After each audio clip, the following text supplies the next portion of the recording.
Thank you so much for sending your Holy Spirit here to be with us, to teach us, to guide us, to mentor us, to have fun with us, to help us to release ourselves in worship and praise to you. Lord, we ask that your Holy Spirit now will open our hearts, open our minds, open our spirits, our ears, and our eyes, so that we can see, hear, and take in all that you have for us today. And strengthen our spirits, Lord, so that we can live out the truth that you give us today and every day. In Jesus' name we pray. Amen. Well, we are continuing to talk about superheroes. You know, superhero is really kind of the new term, because superhero came into the English language right around the beginning of the 20th century. In the early 1900s, we started having superheroes in comics and whatnot. And we have been absolutely fascinated with these superheroes ever since. Never more so than now. I went and looked up just a few of the movies that have come out in fairly recent years. See if they sound familiar to you. The movie Superman, X-Men, Spider-Man, The Incredible Hulk, The Dark Knight, Iron Man, Thor, The Avengers, Ant-Man, Doctor Strange, Captain America, Wonder Woman, and Black Panther is due out, or is it out? Just came out. That's just a few. If you Google superheroes, it is phenomenal. Superhero movies. I mean, they're going all the way back. Well, the original Superman movie, do you know when that came out? Close. 1978. 1978. Well, I was talking about color ones. Yeah. There were some black and white ones before that. But I only saw those on reruns. Yeah. Today I want to talk about a biblical superhero. Can anybody guess who it might be? How did you guess? We want to talk about Abraham. We made the shield for him to remind us of it. Abraham is one of the premier superheroes, not only in the Old Testament, but throughout the entire Bible, throughout history. You know, in the New Testament, the book of Hebrews, chapter 11, is often referred to as God's Faith Hall of Fame. In that Faith Hall of Fame are listed some shining examples of men and women. Excuse me. Men and women who were wonderful examples of faithful servants of the Lord. If you'd listen for just a minute, I'd like you to listen to the scripture that talks about Abraham.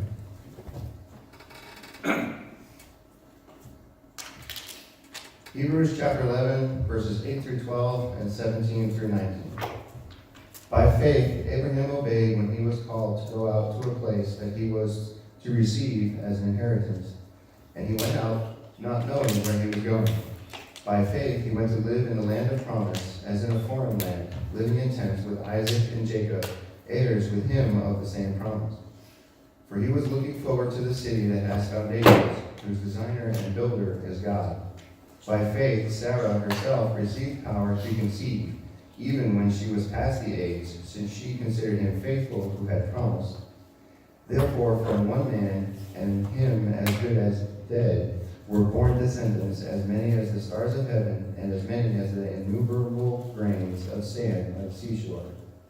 By faith, Abraham, when he was tested, offered up Isaac, and he who had received the promises was in the act of offering up his only son, of whom it was said, "Through Isaac shall your offering be named." He considered that God was able even to raise him from the dead, from which, figuratively speaking, he did receive him back. These are the words of the Lord. Thanks be to God.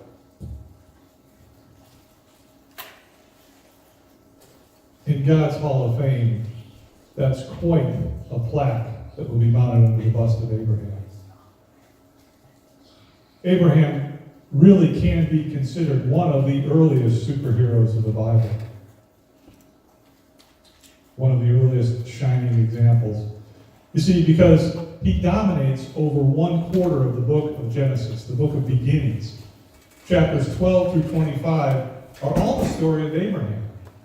That's why we took just a small piece of the story of Abraham as summarized in Hebrews. His name crops up all throughout the Bible, time and time again. Matter of fact, 148 times. Outside those 14 chapters that he dominates, 148 times we're talking about Abraham, both the Old and New Testament. As we read through his story, we find out that God blessed him in many ways. One of the ways is he blessed him monetarily. He made him very, very wealthy.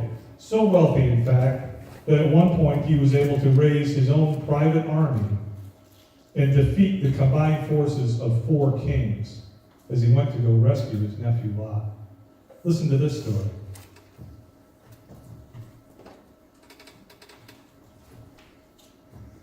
From Genesis chapter 14, verses 11 through 16. So the enemy took all the possessions of Sodom and Gomorrah and all their provisions and went their way. They also took Lot, the son of Abraham's brother, who was dwelling in Sodom, and his possessions, and went their way. Then one who had escaped came and told Abram the Hebrew, who was living by the oaks of Mamre, the Amorite, brother of Eshcol and of Anan. These were allies of Abram. When Abram heard that his kinsmen had been taken captive, he led forth his trained men born in his house, 318 of them, and went in pursuit as far as Dan. And he divided his forces against them by night, he and his servants, and defeated them and pursued them to Hobah, north of Damascus. Then he brought back all the possessions, and also brought back his kinsman Lot with his possessions, and the women and the people. These are the words of the Lord. Good job, Jason. Thank you. Because I gave him absolutely zero warning on those names. That was by design because I can't pronounce them either. But you see, he was able to raise a private army and go to war against 4 combined kings, the forces of them, to rescue his nephew. Abraham is so famous, in fact, that now, some 4,000 years, give or take, after he walked the planet, 3 major world religions claim him as one of their key figures. Can you name those 3 religions? Islam, Judaism, Christianity. Exactly. Islam, Judaism, and Christianity. All of which centered in the Middle East. All of which claim Abraham as one of their key figures. So he definitely has the background to qualify as a superhero. But what makes a superhero? Certainly a biblical superhero.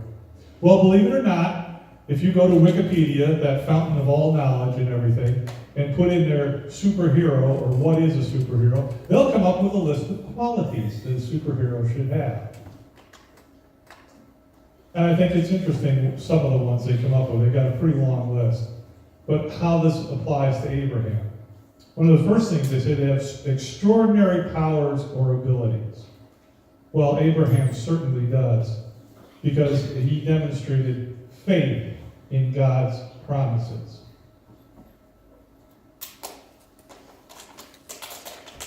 Faith in God's promises.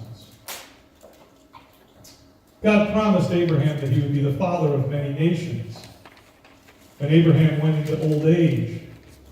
Some say he was 100 years old, without a son, without a child.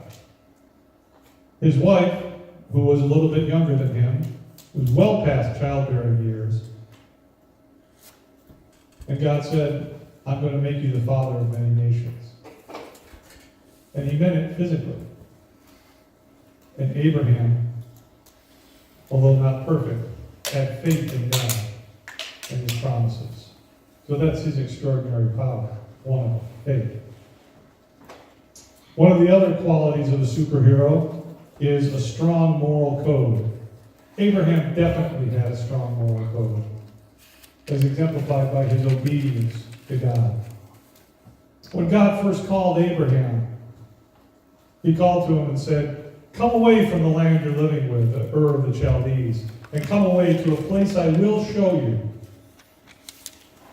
And you know what the Bible says next about Abraham? He did.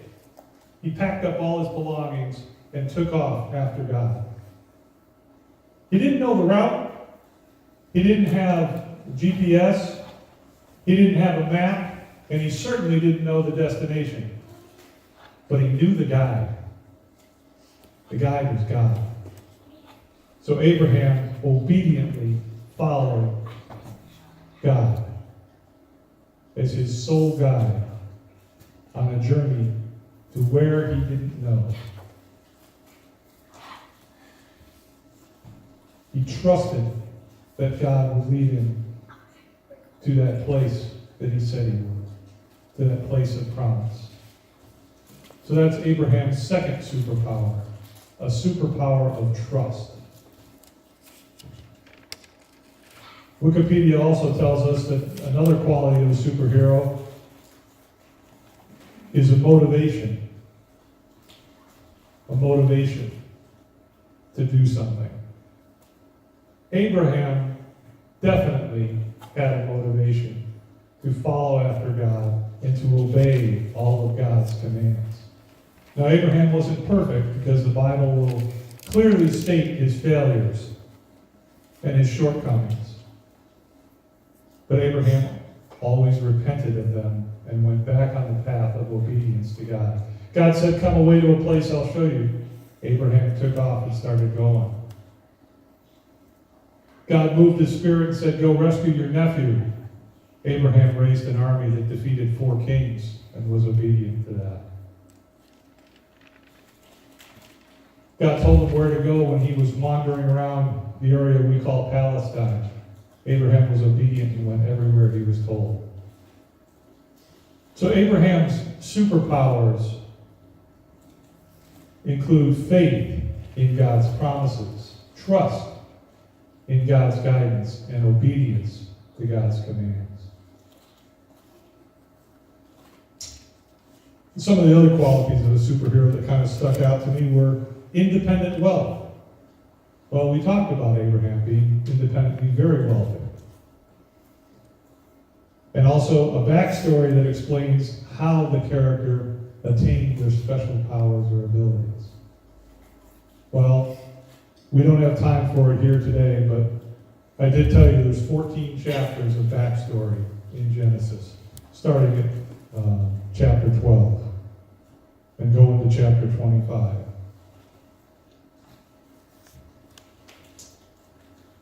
Although Abraham didn't fit all the qualities of a superhero that I looked up, because some of the characteristics and qualities of the superhero is they wear a distinctive costume.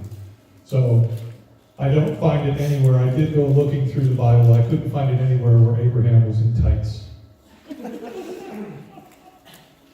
So, and I don't think he wore a cape either, nor a mask. But based on the qualities we looked at, he certainly qualifies as a superhero. At least in my opinion. So was he a real superhero? Well, let's take a look at the evidence. In fact, he started life kind of unpromisingly. He was a refugee from Iraq. That's where Ur of the Chaldeans was. Tells us that in Genesis 12:1. Now the Lord said to Abraham, "Go from your country and your kindred and your father's house to the land I will show you." And then he became a nomad in the area we know as Palestine. Again from Genesis chapter 12, verses 5 and following. They set out to go to the land of Canaan. And they came to the land of Canaan. Abram passed through the land at the place called Shechem, to the oak of Morah. And at the time the Canaanites were in the land. From there he moved to the hill country in the east of Bethel and pitched his tent with Bethel on the west and Ai on the east. And Abraham journeyed on, still further going towards the Negev. He was definitely a nomad, wandering, purposefully, because God was showing him where to go. He even lived for a time in a foreign land, in Egypt. Again, in Genesis 12, verse 10. Now there was a famine in the land, so Abraham went down to Egypt to sojourn there, for the famine was severe in the land.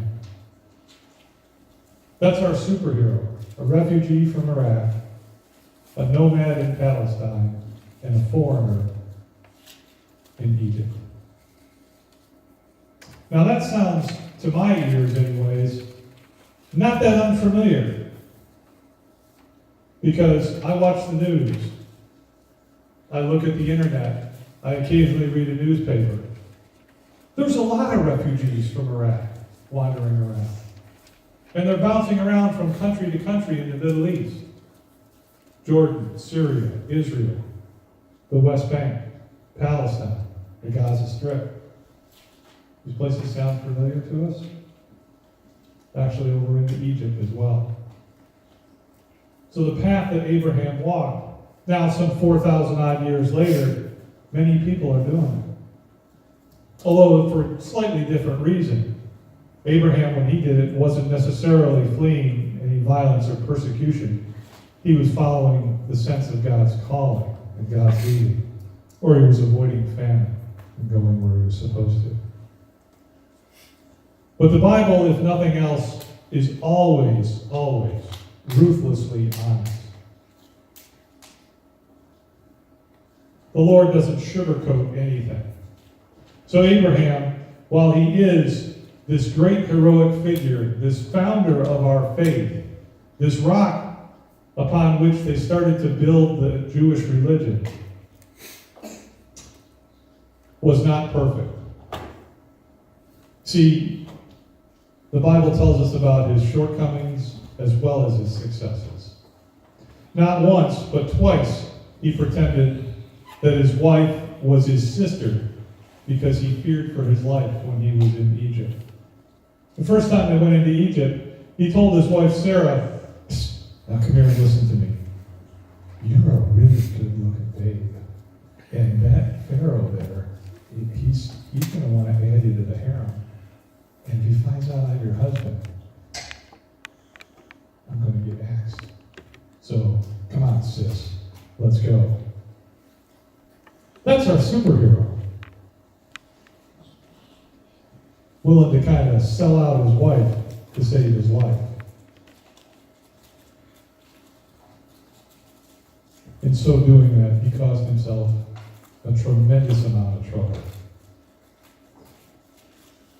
That's part of the story of those 14 chapters.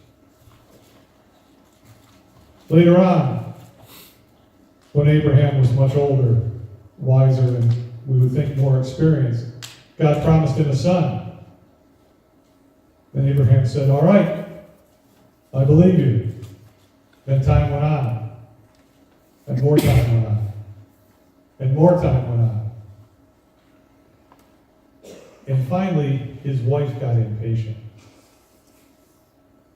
and said, "Listen, old man, I'm not getting any younger, and neither are you.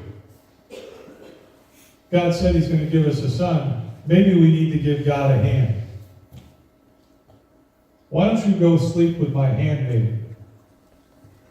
Why don't you go sleep with my servant girl? And see if we can't get things jump-started." Well, Abraham, unfortunately, said, "All right, that might be an idea. We'll try it your way." And turned his back on God's way. And that happened with disastrous consequences.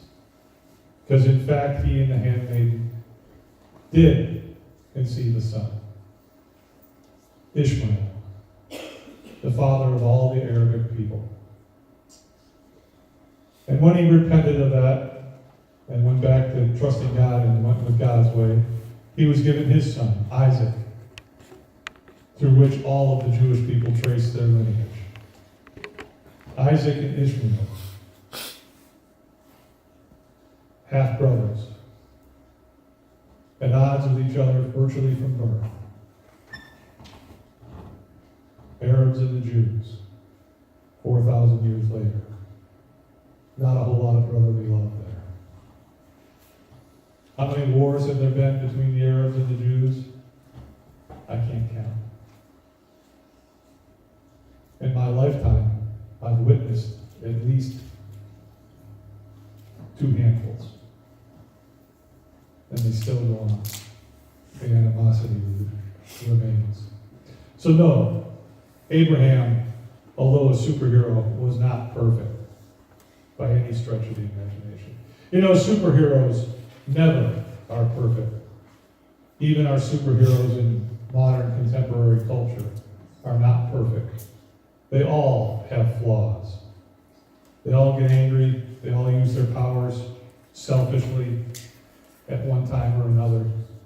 They all may have a dark side. So no, Abraham wasn't perfect. He had strengths and he had weaknesses. He was a human being just like you and I are, subject to everything that we're experiencing. Joy and anger, exhilaration and frustration. He had limited amounts of patience. But what he did have that makes him a superhero is what we should look at. He did have the ability to entrust his whole life to God. He put his whole trust in God. Right in the very beginning when God called him and said, "Come away to a land I will show you," with absolutely minimal information, Abraham said, "Yes, God." And although he stumbled a little bit along the way in his journey, he never went back. He put his life in the hands of God and went forward from that point on. And that's what made all the difference. He was willing to undertake that journey from the relative security of the homeland that he knew, even though he didn't know where he was going, because he trusted God's promise. Later on, he trusted God's promise, his seemingly ridiculous promise of giving him a son. I mean, how ridiculous is that? You don't have to be a medical professional to realize that a 100-year-old man and an 80-plus-year-old woman have absolutely 0% chance of naturally conceiving a child. That's ridiculous. Not with God. Not with God and the child in charge. So he believed. He believed what God told him, even when it didn't make any sense. He has that in common with Noah, because if you remember, we talked about Noah. Noah said, "Yes, Lord," when the Lord told him to build an ark, that he was going to make it rain on the land and bring a flood. And Noah said, "Okay, give me the plans, I'll do it." Noah didn't know what rain was. It had never rained on the earth.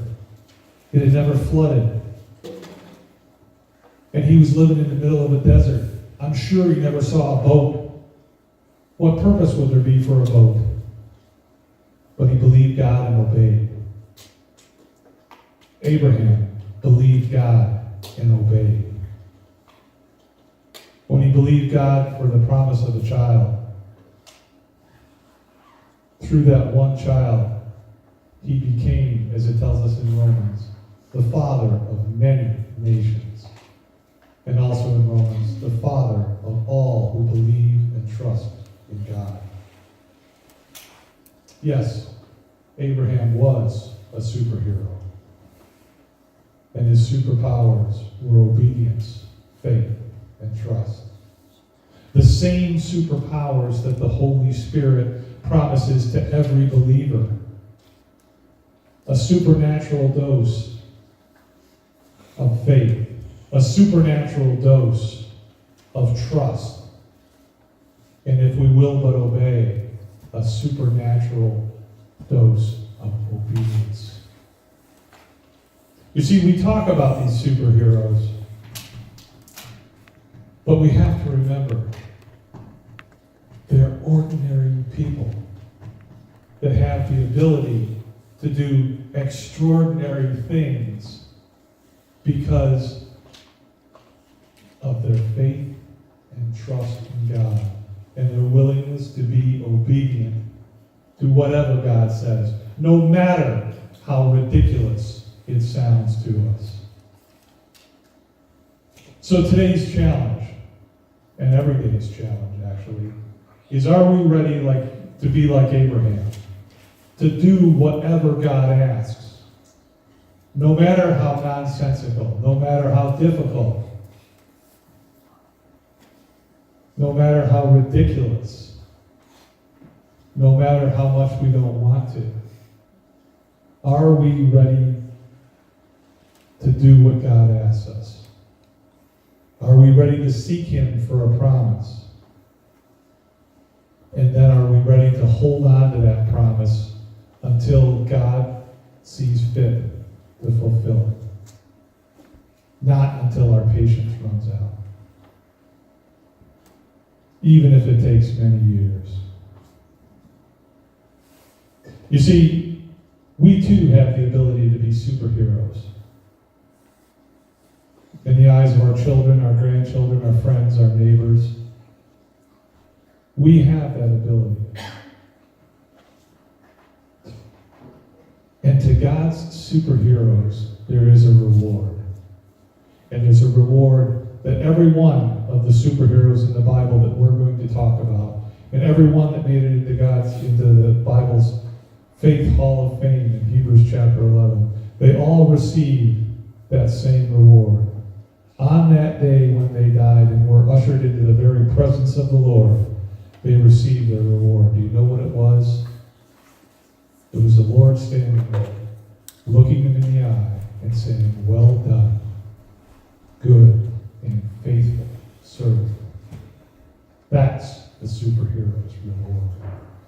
Would you join me in prayer, please? Heavenly Father, thank you so much for the example of Abraham, of a man, a simple human being that dared to trust you, that dared to be obedient to you, that dared to put his faith in you. Help us to be like Abraham. Just simple people that dare to believe you. Give us a supernatural dose of those superheroic qualities of faith, trust, and obedience. So we, like Abraham, that although we may stumble, can get up and follow you to the promise that you have given to us. And may we, like Abraham, hear those glorious words, "Well done, good and faithful servant." Empower us with your Holy Spirit so that we can bring praise and honor and glory to your name wherever we go. In Jesus' name we pray. Amen.